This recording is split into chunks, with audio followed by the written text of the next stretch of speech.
Hello everyone, welcome to break time classes.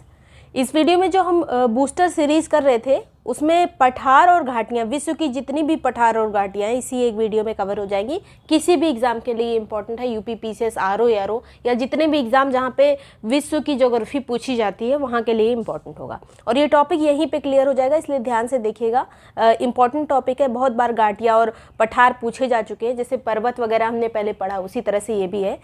तो चलिए शुरू करेंगे। ये सभी नोट्स आपको यूपी पीसीएस प्री वाले और आरओ एआरओ प्री वाले ग्रुप में मिल जाएगा, या दोनों का कंबाइंड ग्रुप है उसमें भी मिल जाएगा ये नोट्स। और बाकी के जो सब्जेक्ट वाइज नोट्स हैं या फिर जो टेस्ट वगैरह हैं, पीवाईक्यूज हैं, वो सब भी उसी में मिलेंगे। ज्वाइन करने के लिए जो नंबर दिया है इस पर व्हाट्सएप करके ग्रुप की डिटेल्स ले सकते हैं, उसको प्रॉपर्ली पढ़कर ज्वाइन कर सकते हैं। ये पेड ग्रुप है और इसकी फीस वगैरह सब कुछ आपको डिटेल में ही मिलेगी जब आप इस पर व्हाट्सएप करेंगे। इसके अलावा यूपी पीसीएस मेंस का भी ग्रुप चल रहा है, उसमें आंसर राइटिंग मेनली होती है जिसमें आपकी कॉपी वगैरह चेक की जाती है, और GS 6 वगैरह जो भी चीज़ पढ़ाई जा रही है मेंस से रिलेटेड वो उसमें मिलेगी। और उस ग्रुप में मैंने ये भी बताया कि कैसे आप डायरेक्टली मैसेज वगैरह मुझे कर सकते हैं, अगर कोई दिक्कत हो, परेशानी हो तो वहाँ पे भी बात वगैरह कर सकते हैं, अगर पढ़ाई से रिलेटेड। बाकी फालतू चीज़ें तो बहुत सारी होती हैं।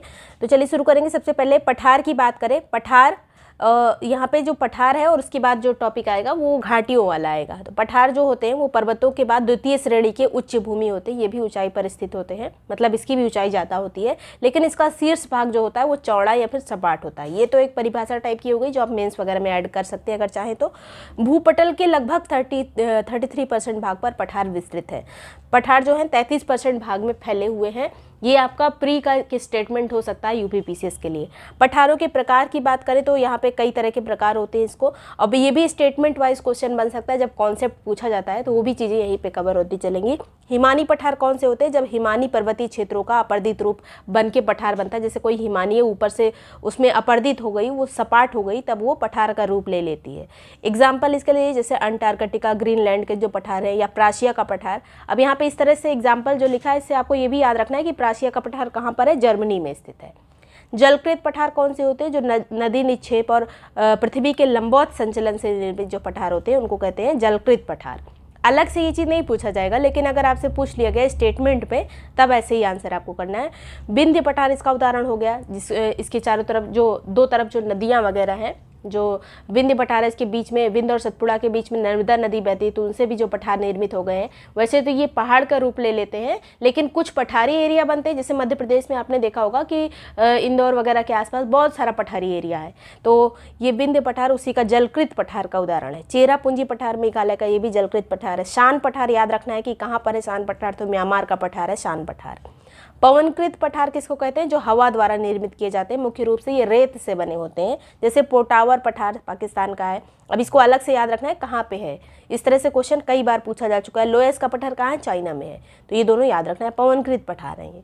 अंतर पर्वतीय पठार कौन से होते हैं? जो पर्वतों से घिरे हुए होते हैं, इनके 3 तरफ या 4 तरफ पर्वत होते हैं, उसके बीच में पठार होते हैं। पठार एक तरह से ये पहाड़ का ही भाग होते हैं, पर्वत का ही भाग होते हैं, लेकिन थोड़ा सा नीचे होते हैं। जैसे कि तिब्बत का पठार, जो इसको चेंगथांग पठार भी कहा जाता है। इसका क्षेत्रफल लगभग 2.5 मिलियन वर्ग किलोमीटर है। ऊंचाई लगभग 4500 मीटर औसतन इसकी ऊंचाई है। कई जगह पे ऊंचा है, कई जगह पे नीचा है, लेकिन है ये एक पठारी, क्योंकि इसमें नुकीला शीर्ष नहीं है। इसके अलावा अंतर पर्वतीय पठार का उदाहरण पेरू का पठार है, बोलिविया पठार है, कोलंबिया पठार है, मैक्सिको का पठार है। अब तिब्बत का पठार क्यों अंतर पर्वतीय? इसके बगल में हिमालय है, तो ये पठार जो है अंतर पर्वतीय पठार के अंतर्गत आएगा। पेरू पठार, बोलिविया पठार, कोलंबिया पठार, मैक्सिको का पठार सब अंतर पर्वतीय ही पठार है। गिरिपद पठार क्या होते हैं? अभी और चीज़ें हम जो फैक्ट वाइज है वो भी देखेंगे। पर्वतों के आधार पर जो स्थित पठार होते हैं उनको कहते हैं गिरिपदीय पठार। गिरिपद का मतलब होता है कि पहाड़ है उसके नीचेला जो साइड होता है लास्ट वाला, उसको गिरिपद कहते हैं। तो पर्वतों के आधार पर जो पठार बन जाते हैं उनको कहते हैं गिरिपद पठार। जैसे कि पीठमांड पठार, अब ये जो है इस तरह से स्टेटमेंट बन सकता है, पीठमांड पठार जो है गिरिपदीय पठार का उदाहरण है, तो ये सही स्टेटमेंट होगा। यूएसए में स्थित है, ये भी याद रखना है कहाँ पर है पीठमांड? यूएसए में। पैटागोनिया कहाँ है? दक्षिणी अमेरिका में है, तो ये दोनों याद रखना है। पैटागोनिया पठार बहुत इंपॉर्टेंट है, दक्षिणी अमेरिका महाद्वीप में आप सेक्शन में देखेंगे। नेक्स्ट यहाँ पे बात करेंगे गुंबदाकार पठार कौन से होते हैं? जो वलन क्रिया द्वारा बीच का भाग जिनका ऊपर उठ जाता है, गुंबद जैसा बन जाता है, जैसे ओजार्क पठार। अब इसमें बस इतना याद रखना है कि ओजार्क पठार कहाँ स्थित है? यूएसए में स्थित है। बहुत इंपॉर्टेंट फैक्ट इससे बन जाते हैं जब मैचिंग वगैरह में आता है तो। नेक्स्ट है महाद्वीपीय पठार, जो प्रायद्वीपीय भाग होते हैं वहाँ पर जो पठार बन जाते हैं, जैसे हमारे प्रायद्वीपीय भारत में जो पठार वगैरह, दक्कन का पठार, ये सब हो गया प्रायद्वीपीय पठार के उदाहरण है, इसी को महाद्वीपीय पठार भी कहा जाता है। फिर इसी में आ जाता है मेसेटा पठार, स्पेन में स्थित है, अरब का पठार है, अरब में। मेसेटा पठार याद रखना है, स्पेन में स्थित है, कई बार पूछा गया है। तटीय पठार कौन से होते हैं? सागरीय तटों पर जो स्थित होते हैं, जैसे हमारा कोरोमंडल तट है, वहाँ पे बहुत सारे पठार बन गए हैं, तो इसको कहेंगे तटीय पठार का ये उदाहरण हो जाएगा।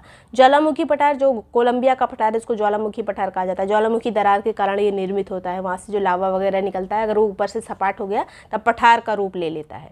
अब पठार और किस क्षेत्र में स्थित है? ग्रीनलैंड का पठार ग्रीनलैंड में है, एशिया माइनर टर्की में है। अनातोलिया बहुत इंपॉर्टेंट है, अनातोलिया कहाँ पर है? तुर्की में। मेसेटा अरेबियन प्रायद्वीप में आता है, स्पेन देश में। चियापास पठार बहुत इंपॉर्टेंट है, दक्षिणी मैक्सिको में। चियापास कहाँ है? मैक्सिको में। फिर यूक्रान या फिर अलास्का पठार अमेरिका में स्थित है। यूक्रान या फिर अलास्का पठार दोनों, जो अलास्का भाग है अमेरिका का ही, तो अमेरिका में स्थित होगा। कोलंबिया पठार कहाँ पर है? अमेरिका में। ग्रेट बेसिन पठार अमेरिका में। कोलोराडो पठार अमेरिका में। टेलीग्राफ पठार ये अंतर्जलीय पठार है, जल के अंदर है। ये कटक जो बनते हैं, जल के अंदर जो ऊंचे हुए भाग होते हैं उनको कटक कहा जाता है। तो वहाँ पर ये पठार का रूप ले लिया है। अटलांटिक पठार भी इसको कहते हैं, अटलांटिक महासागर में स्थित है। अटलांटिक महासागर में ये स्थित है, या फिर अंध महासागर भी इसी को कहते हैं, याद रखना है। अब घाटियाँ क्या होती है? तो जो धरातल पर मैदानों पर्वतों के बीच में जो भू हलचल होती है, नदियों और हिमानी से निर्मित अवतलित जो स्थल होते हैं, नीचे जो हो जाते हैं, एक तरफ पहाड़ होता है, एक तरफ घाटियाँ होती है। अगर आप पहाड़ों में गए होंगे तो आपने देखा होगा, तो वही है घाटियाँ। अब घाटियों में ज़्यादा कॉन्सेप्ट नहीं पूछा जाता, बस कौन सी घाटी कहाँ स्थित है। अगर यूपी PCS RO में सब में यही क्वेश्चन इस तरह से पूछे जाते हैं। पंजसीर घाटी कहाँ पर है? तो अफगानिस्तान में है। टेलर घाटी इंपॉर्टेंट है, कहाँ है? अंटार्कटिका में। डेथ वैली कहाँ है? कैलिफोर्निया USA में। सेक्रेड घाटी बहुत इंपॉर्टेंट है, पेरू में स्थित है। स्वात घाटी कहाँ पर है? पाकिस्तान में। स्वात घाटी पाकिस्तान में। ये सब मैचिंग वगैरह में आते हैं, या फिर निम्न में से कौन सा युग्म सुमेलित नहीं है, इस तरह से आते हैं। किंग घाटी कहाँ है? तो किंग घाटी है ऑस्ट्रेलिया में। और एक राजाओं की घाटी कही जाती है, तो राजाओं की घाटी कहाँ पर है? मिस्र में है, इजिप्ट में। फिर है ब्लैकवुड घाटी, ये ऑस्ट्रेलिया में है। वोल्गन घाटी ऑस्ट्रेलिया में है। ये किंग, ब्लैकवुड, वोल्गन बहुत इंपॉर्टेंट है। ग्रेट आर्टिजन बेसिन ऑस्ट्रेलिया में है। हम्बर घाटी बहुत बार पूछी जा चुकी है, कनाडा में है। ये सब आपको कई बार रिवाइज करना पड़ेगा, एग्जाम में कन्फ्यूजन हो जाता है। जैसे हम्बर घाटी आपने बोला, अब इसमें ऑस्ट्रेलिया भी रहेगा, USA भी रहेगा, कनाडा भी रहेगा, तो अगर आपने रिसेंटली रिवाइज नहीं किया होगा तो गलत हो जाएगा ये। प्लीजेंट घाटी कहाँ पर है? प्लीजेंट घाटी है USA में। पो घाटी कहाँ है? पो घाटी है इटली में। पो नदी भी एक इटली में बहती है, पो घाटी भी इटली में है। ग्रैंड घाटी कहाँ है? अमेरिका में। लॉयर घाटी कहाँ है? लॉयर मतलब झूठी, मतलब इस तरह से याद रख सकते हैं कि फ्रांस में एक लॉयर घाटी, झूठी घाटी है। एब्रो घाटी कहाँ पर है? एब्रो घाटी है स्पेन में। रैबिट घाटी कहाँ है? खरगोश वाली घाटी कहाँ पर है? तो USA में स्थित है। फिर आती है चितवन घाटी। चितवन घाटी कहाँ पर है? नेपाल में। चुम्बी घाटी भारत, भूटान, तिब्बत सीमा पर स्थित है। बादा घाटी कहाँ पर है? इंडोनेशिया में। बादा घाटी Indonesia. Silicon valley California USA में स्थित है। राजाओं की घाटी कहाँ पर है? मिस्र में। तो ये घाटियाँ मोस्ट इंपॉर्टेंट है। इसमें से अगर घाटियों से क्वेश्चन आया तो यहीं से क्वेश्चन पूछा जाएगा, इसको रिवाइज कर लीजिएगा एग्जाम के पहले। वीडियो पसंद आया, यूजफुल लगा तो लाइक सब्सक्राइब कर लीजिएगा। इसकी प्लेलिस्ट भी बना दी गई है, डिस्क्रिप्शन में है लिंक, वहाँ से देख सकते हैं। बूस्टर सीरीज की एक अलग भी प्लेलिस्ट बना दी जाएगी। बाकी सभी नोट्स वगैरह या फिर बाकी के जो नोट्स एंड टेस्ट हैं वो सब ज्वाइन करने के लिए जो नंबर दिया है इस पर व्हाट्सएप करके ग्रुप की डिटेल्स ले सकते हैं। अभी UP PCS pre, RO pre दोनों का कंबाइन वाला प्री का ग्रुप, इसके अलावा मेंस का UP PCS मेंस का आंसर राइटिंग वाला ग्रुप चल रहा है। कोई भी ग्रुप आप ज्वाइन करने के लिए सेम ही नंबर है। Thank you so much watching break time classes.